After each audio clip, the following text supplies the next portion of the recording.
finally looks like remorseful for like what he had done to him. And he said he was sorry. Then Candice would knee him from behind, like give like low blow him, and then Johnny would have a cup on, and then like he'd beat him, and I was just like, eh. It just seemed like it was kind of a waste to me, but I once again, it's a different situation, and I wonder what they would have done with that match had it been because that would have been that takeover as well, like under the normal circumstances, and they obviously wouldn't have done that. But I wonder like how they would have ended it, because I was always thinking like how would they end this, and like what else could they do? So I wonder what they would have done. I don't know. But moving on, we'd have next Karrion Kross with Scarlett versus Tommaso Ciampa. Yep, this match did everything it needed to do. Yes, it did. Because here's the thing, it made Kross look strong as hell, but it also didn't make Ciampa look weak.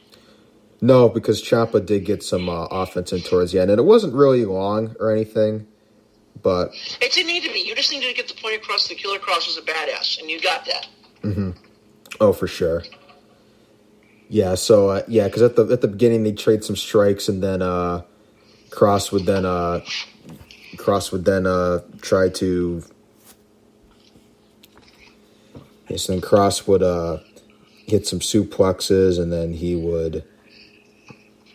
And then seemingly out of nowhere, Ciampa would then begin to try to do a comeback. He'd hit some quick stripes. He was hitting them pretty good, it looked like.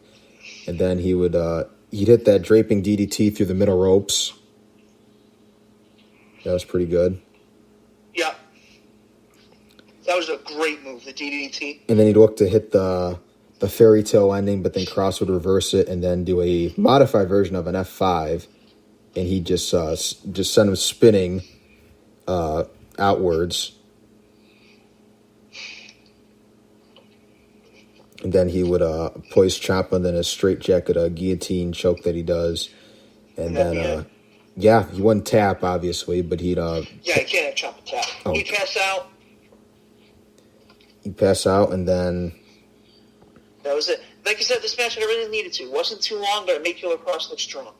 Killer Kross. It made Karrion Kross look strong. No, see, I'm still... No, you're okay. It's taking a lot of people probably to get used to that. Yeah.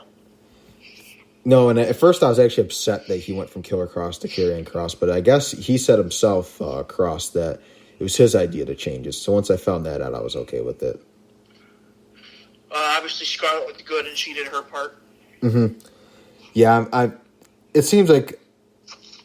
Yeah, because people would go back and forth of, like, you know, where would they end up going? Well, Scarlett first got the sign with NXT, but then people were really wondering where Kross would end up going. And, you know, with her going there, it makes sense if he went there. But I guess, you know, there's between that and AEW. But I will say one thing. They are a perfect fit for NXT. They are. And I think he has a great, bright future here. I mean, heck, in his first big match, his first high-profile match there, he got the win over Ciampa, which he needed to. And I was saying that for weeks. I was saying that myself, but that's like what needed to happen. But I was happy with the match. I went ahead and gave it 3.25. I gave it a 3. You know, it wasn't a great match, but it didn't need to do. I'm happy with it because now Killer Kross is a badass. I mean, honestly, I hope at some point we get Keith Lee and Karrion Kross. Jesus Christ. You're shy. It's all right. No, it's fine. I agree 100%. I wonder where he goes from here. Who? Kross? Yeah. I would love to see Keith Lee. I want Balor to... that would be a crazy match. That actually could happen next, believe it or not. Two monsters like that. I'd like Balor to get a shot at the title. Mm-hmm. But we'll see what happens. I guess they could realistically do Balor and Cole if they wanted to, but... Mm-hmm. I mean, they did it once before in NXT, but I guess they could realistically do it again. It's not impossible. Yeah. How long does this match go, again, you said? 6 minutes and 10 seconds. Probably shouldn't like this. That was a good time for the match. Yeah. Yeah, so they let Ciampa get a little bit of stuff in, so he wasn't like completely squashed, but in a way, Kross definitely dominated. Yep. I don't have anything else to say about this because, like I said, it was a pretty blunt, like, this is what you need to do, and they did it. Mm-hmm. So then next, finally, we would have the main event of the evening. It would be a triple threat match for the NXT Women's Championship. It would be Charlotte Flair defending against Rhea Ripley and Io Shirai. This was the other one that could have been match of the night. Yes. Oh, God. They absolutely killed it out there. I'm happy this was the main event because this was probably the best story, in my opinion. Yeah, this was the best built match for sure. Yeah. And you know what? Again, it's just the women coming through and kicking ass. Exactly. I mean, the women's division in WWE has gotten to the point where they're almost always better than the men. Yeah. I mean, a lot of the times I'm definitely more into it. But, yeah, this is like a... Main roster especially. Yeah, this is like the second... Oh, yeah, for sure. Yeah, but this is like... There was a couple times this last week that they had headlined because, there was this here, and then even this past Friday night in SmackDown, there was the NXT... not the NXT, but the WWE Women's Tag Team titles on the line. Yeah, women are, again... The women in WWE, and just women pro wrestling in general, has gotten so good. Like Impact is another one. But you could even argue their division's better than WWE. I think in terms of all around booking, I think that it is. I think WWE has the names and the star power for sure. It's just to me, Impact's women's division's just got so many different elements. You got Jordan Grace and Taya Valkyrie, and then you got the Rosemarys, the Sue Youngs, and the Havocs. And then, you got the, now they just recently had a Deonna Purrazzo, Kiera Hogan, Tennille Dashwood, and just the list goes on. Yeah, but like you said, again, women's division tearing it up. Let's actually get into the match now. Going into this, I actually thought Rhea would win. I did too. But I'm happy with Io Shirai winning the belt. Yeah, because it's about time she finally got... The only thing I'm not happy with is why didn't she pin Charlotte? I know, because they did the moonsault off the top, and then I'm glad that I read a report before we got on here that, so I guess Rhea's fine, but man, when that moonsault that Io did. As soon as she took the knee to the head, I went, oh God, that looked. No, that looked horrible. I'm happy Rhea's okay, obviously. I don't know what this means for Charlotte. My guess is pretty soon Charlotte goes to Raw, because with Becky leaving, they need another star. She might just go back to Raw immediately. I could see that. It just sucks because this means she went to NXT, beat their top babyface, and then didn't get pinned to lose the belt. Yeah, I know. That's the only issue with it. That's the thing that irritates me if she leaves. I don't know, though. We'll see what happens, but...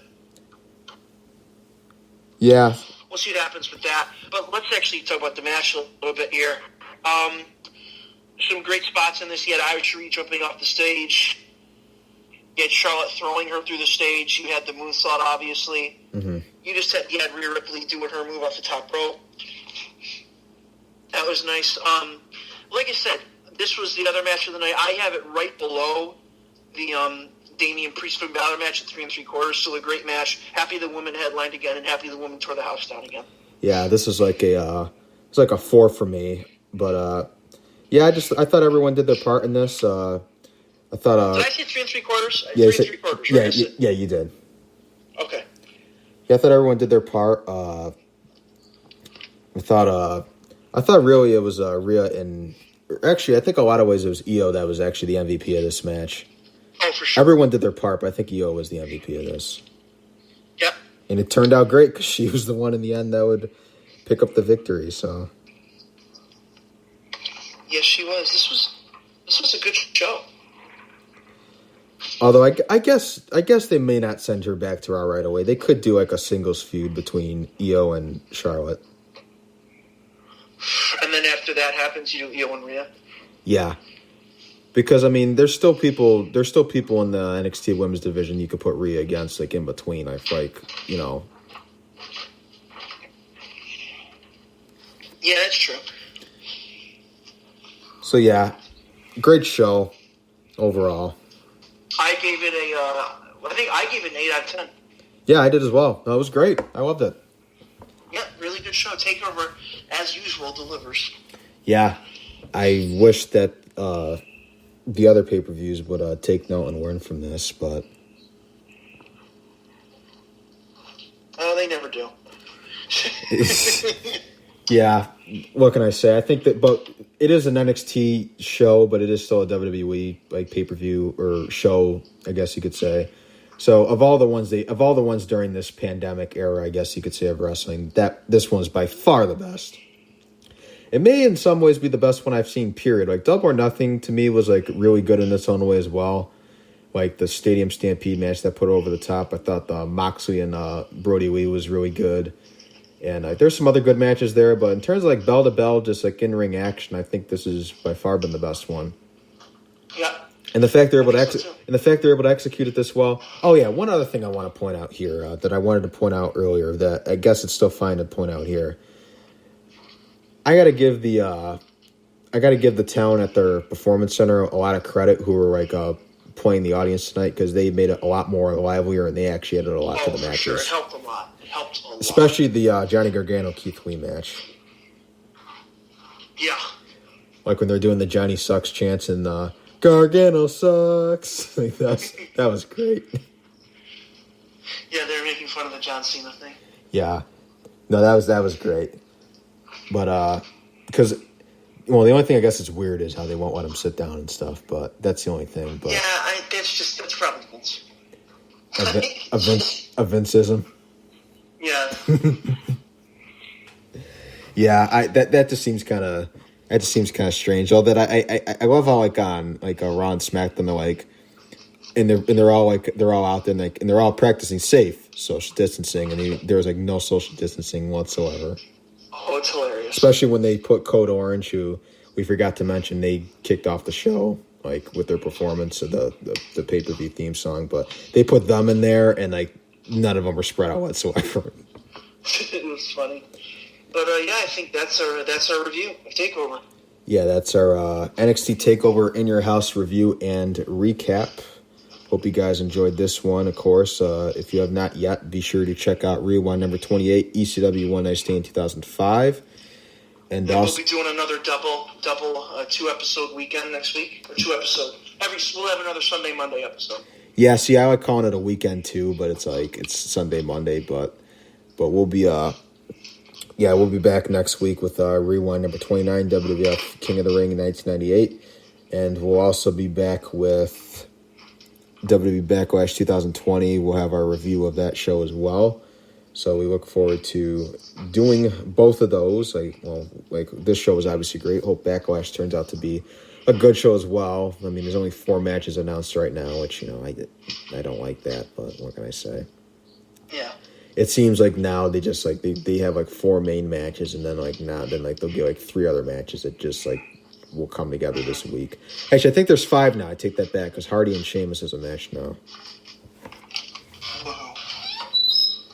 But yeah, we hope you guys like this one. Be sure to follow JNC Radio on Twitter and Instagram at JNC_radio.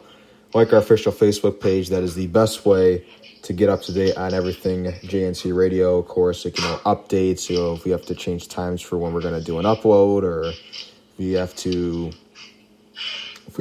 change like like a show. Like there's been times in the past where we were going to be set to do certain rewinds and then we ended up changing them.